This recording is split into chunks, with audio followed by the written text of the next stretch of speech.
Bonjour Elisabeth Lévy. Bonjour Benjamin, bonjour Laurie, bonjour à tous. Dites-moi, je m'inquiète. Oui. Indiana Jones ne va pas mourir dans cet épisode. Réponse le 28 juin. Eh ben voilà. faudra patienter un petit peu. Mais... Oh, mais je vais passer une mauvaise journée, moi. Hein. Bon, au-delà d'être une grande fan d'Indiana Jones, Elisabeth Lévy, un sujet plus sérieux, en l'occurrence pour Lévy sans interdit, cette conférence de la part d'une association transgenre qui fait scandale à l'école alsacienne. Oui, alors ça s'est passé le 17 avril et là c'est une intervention de l'association Outtrans devant 3 classes de 4e pour parler de ce qu'ils appellent les LGBT-phobies, mais en fait ils n'ont parlé que des trans. Alors cette association, donc Outtrans, a été mandatée par... l'association qui a été mandatée par l'école alsacienne s'appelle en réalité On the Way, les pattes je suppose, qui s'occupe de prévention de la violence et du harcèlement. Elle a donc un contrat avec la municipalité, la région, depuis 2016, mais les subventions de la région ont été suspendues en mars dernier après un signalement sur des propos contraires à la laïcité. Alors, On the Way a sous-traité cette intervention à l'école alsacienne, donc à Outtrans. Alors Didier Dérimé dans Causeur cite ce qu'il a trouvé sur leur site. Alors je vous lis la citation. Augmenter et sécuriser les financements associatifs LGBT. Former les décideurs.es, évidemment écriture inclusive, donc former les décideurs politiques aux transidentités par et avec les assos trans. Ils veulent réviser une circulaire de 2021 pour réaffirmer que la reconnaissance de l'identité de genre n'est pas soumise à l'autorité parentale. Donc, si votre gamin de 10 ans décide qu'il sera une gamine, c'est comme ça, vous n'aurez pas votre mot à dire. Et ils militent également pour la suppression de l'obligation des toilettes séparées dans les écoles, séparées entre garçons et filles.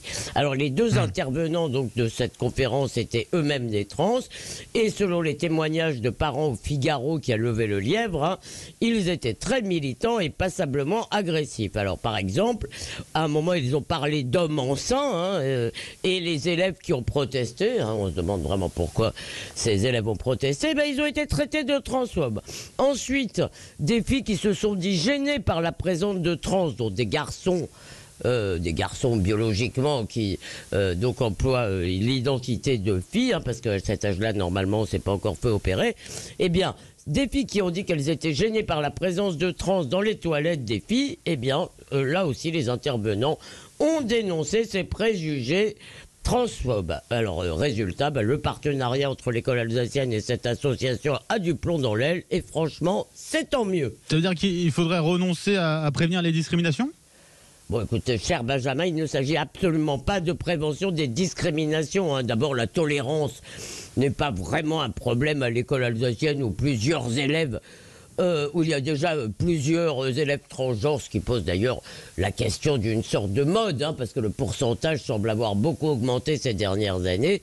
Mais surtout, derrière la lutte contre les discriminations, sur laquelle tout le monde est d'accord, il y a une apologie en réalité du transgenrisme et même du prosélytisme. On pousse les enfants, à explorer cette idée du changement d'identité de genre. On ne se contente pas de prôner le respect de tous les individus dans leurs différences, ce qui d'ailleurs ne nécessite peut-être pas tout ce bazar associatif.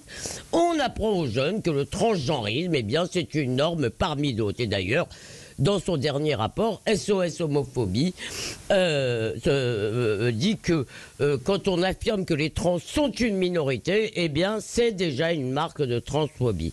En réalité, au nom de la tolérance, il y a une intolérance fanatique. Une ultra-minorité veut imposer sa vision du monde à tous par l'invective et la chasse en meute. Rappelez-vous ce qui est arrivé à J.K. Rowling, la créatrice de Harry Potter. Et si vous pensez par exemple, cher Benjamin, qu'il y a des hommes et des femmes, vous êtes bon pour la cagophobe. La cagophobe, c'est une expression de Philippe Muret.